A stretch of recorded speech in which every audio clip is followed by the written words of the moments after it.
Yesterday morning, a group of men who attend our Tuesday morning Bible study talked about this idea of pressing on. And what we concluded is that there are times in life when we just have to persevere.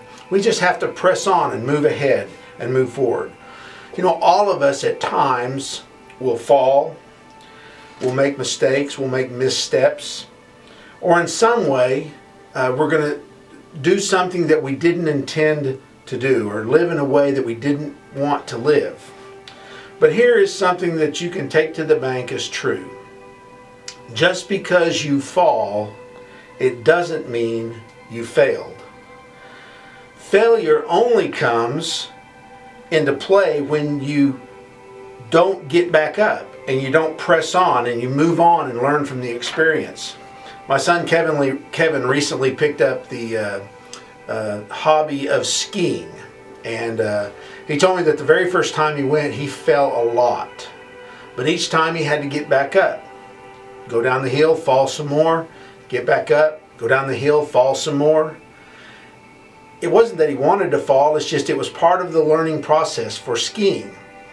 And it was only through time and several attempts that he is learning how to ski.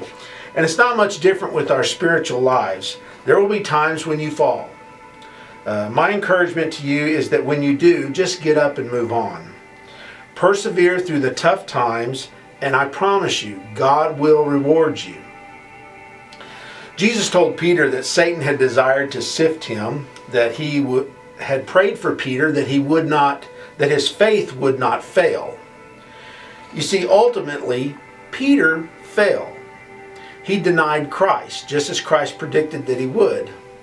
But yet Peter's faith didn't fail, because when he repented and he came back to the Lord and he preached on the day of Pentecost, and thousands were saved that day. When you fall, don't allow that to be the defining moment of your life.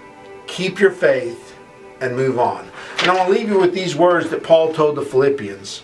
In Philippians chapter 3, verses 12 through 16, he says, I don't mean to say that I have already achieved these things or that I have already reached perfection, but I press on to possess that perfection for which Christ Jesus first possessed me. No, dear brothers and sisters, I have not achieved it, but I focus on this one thing, forgetting the past and looking forward to what lies ahead. I press on to reach the end of the race, to receive the heavenly prize for which God, through Christ Jesus, is calling us. And he says something very interesting here and very important. He says, let all who are spiritually mature agree on these things. If you disagree on some point, I believe God will make it plain to you. But we must hold on to the progress we have already made. The only way that you're going to hold on to the progress that you already made is that when you fall, get back up and press on. That's your midweek motivation.